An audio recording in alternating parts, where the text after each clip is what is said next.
morning. Sometimes we're looking at something and there's something so obvious in front of us, but we're distracted or looking for something else or what we expect to see that we miss the obvious. When I began chemistry in year 11, the teacher gave us this experiment. He mixed up this solution in a beaker and then he said, I want you to come down and dip your finger in there and lick it and tell me what it tastes like. So we went down. A couple of us noticed what he did and did what he did, but the rest were oblivious. And at the end he says, so you all tasted that fluid? And a couple of us said no. He said, right, 2 or 3 of you watched what I did. I put this finger in and I licked the middle finger. Science is about observation, seeing what is there, not what you think should be there or what you perceive might be there. Well, there was that challenge a few years ago on the internet that went around. There were 2 basketball teams, one in black and white, I think, from memory, and you're told to count the number of passes that the black team makes, for example. You've got 30 seconds, you do it, the answer comes up, you congratulate yourself on your observation skills, which aren't that hard. When this question pops up saying, and did you notice the man dressed in a white gorilla suit dance through the middle of the circle? You go, what? What sort of stupid question's that? And then you go back and watch the sequence again, and sure enough, whilst you're counting these passes the black team's making, this man in a white gorilla suit dances through the middle of the circle and out the other side.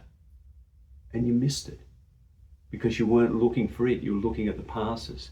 And that's what we do in life. In so many ways, the obvious is missed, is invisible, because we're looking for something else.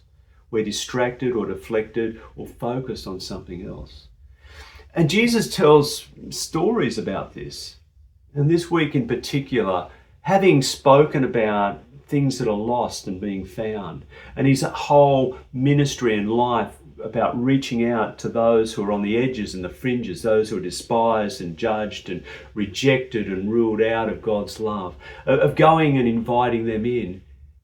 He notes that the religious people, in this case the Pharisees, are so absorbed by wealth that that's what they see. I guess that's the lens through which they see and the world in which they inhabit, is the wealth and the power that comes from it.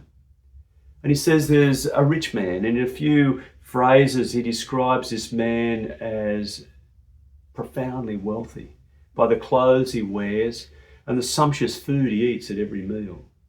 He has a big house and it's got a gate.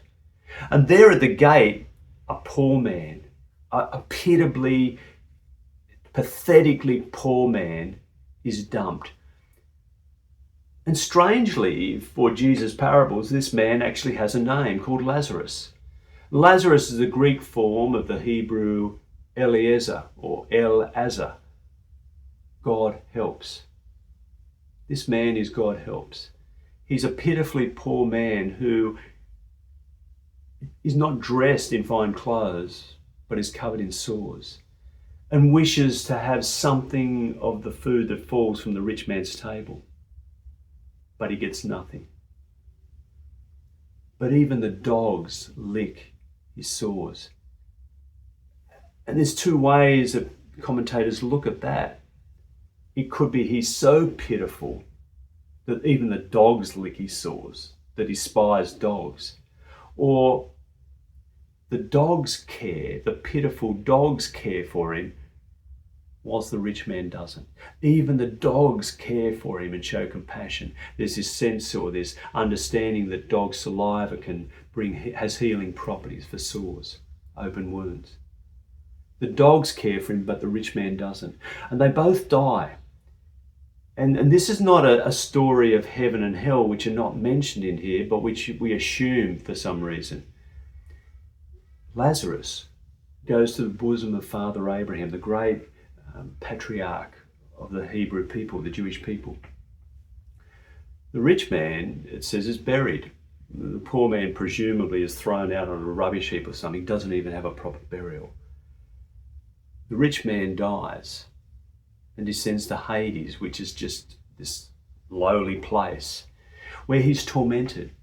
And as he looks out from his torment, he can see over there Lazarus and Father Abraham. And he calls out to Father Abraham, "Come over here and relieve my torment. I'm thirsty." And Father Abraham says, "I can't do that." "Well, send Lazarus over to dip his finger in the water and cool my parched tongue." And Father Abraham says, "We can't do that. We can't come to you because there's this great, deep, wide chasm separating you from us." "Well, if you can't come to me and save me and satisfy me, send Lazarus to my father's house to tell my 5 brothers, to warn them." And Abraham says, "That's not going to happen. They've got Moses and the prophets. If they won't listen to them, why are they going to listen to someone who rises from the dead?"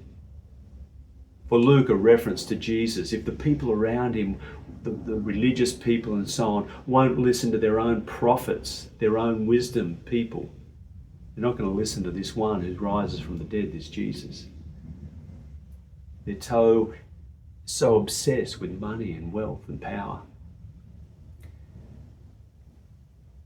This story is a great reversal, because Jesus in this story says, in life you had the best things, rich man, and Lazarus had nothing. Now Lazarus has everything and you have nothing. This message actually plays on words that have come before. Woe to the rich. You've got everything. You've lived it up. You will lose. Blessed are the poor, because they have nothing and they will receive in God's reign.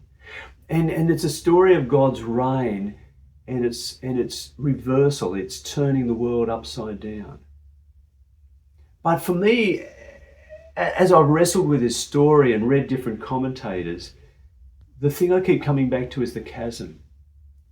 Each day, this rich man presumably went out to his gate and presumably saw Lazarus lying there, but he never really saw him. He never knew a name. He never knew who he was. He never knew him. He knows his name now, but he still treats him. Send the water boy over to dip his finger in water and relieve my torment. Send him home to tell my brothers. He's still below the rich man. There is no sense of equality or compassion or repentance or anything else.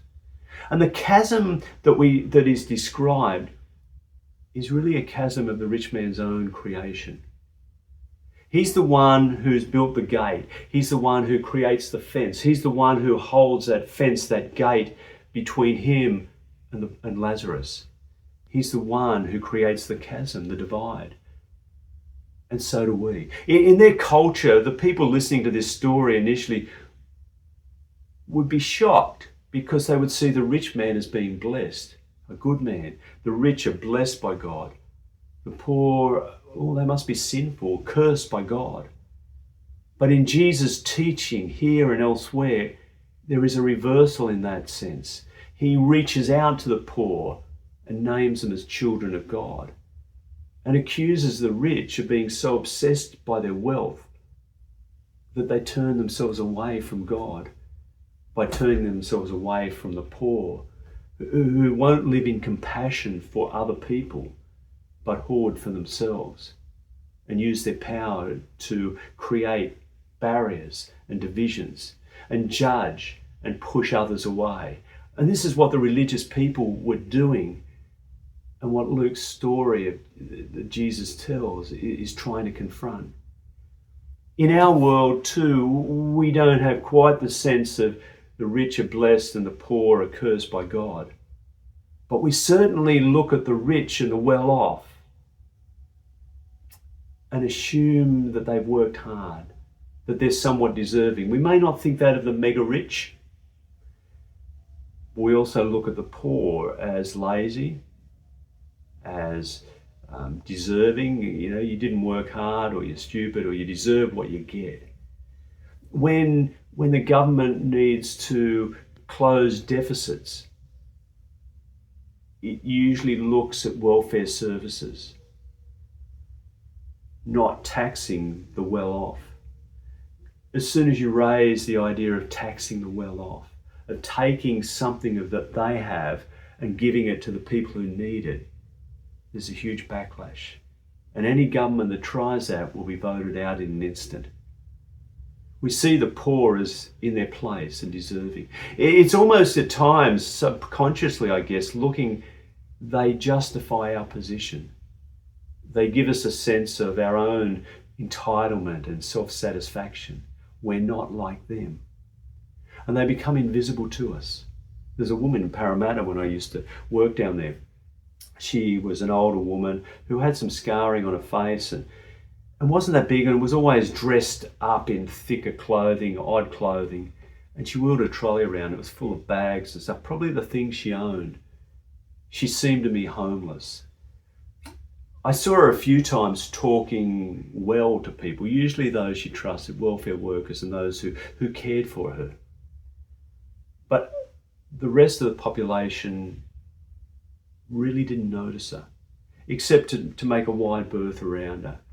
We would see her enough to avoid her, particularly those who had encountered her in a more intense way. If you touched her trolley, if you came too close to her, if you were perceived as staring at her, she would let loose with a whole vile abuse. She would in your face and she would abuse you and yell at you and shout at you and make a real issue of you.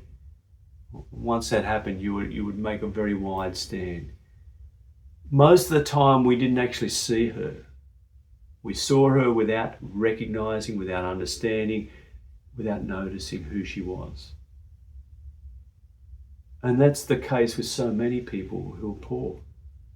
We create a chasm between us and them. And in this story, Father Abraham and Lazarus can't go across to the rich man because the chasm is his. He's created it. He has to close the chasm. He has to pull down the barriers that he's erected between him and Lazarus, between him and the poor. He has to have eyes open to see, eyes of compassion and love and grace. And maybe in naming Lazarus, that process has started. And in this story, for us, Jesus invites us to fill in the chasms that we create, to pull down the barriers that we've built, to start seeing the poor for who they are, not through the eyes of our wealth, not to be so obsessed with our wealth and trusting in our wealth that is the thing that will save us, but to trust in this way of God, which is about relationship, which is about love, which is about justice, which is about compassion and the equality of all human beings, to be in relationship with one another and with the very earth itself and its creatures. And in this way we'll find life.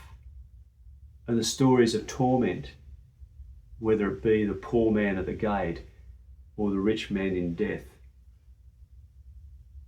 will be reversed, will be healed, and the earth will find healing, and so will people. For this is the way of God, the reign of God, and we're invited to participate in it.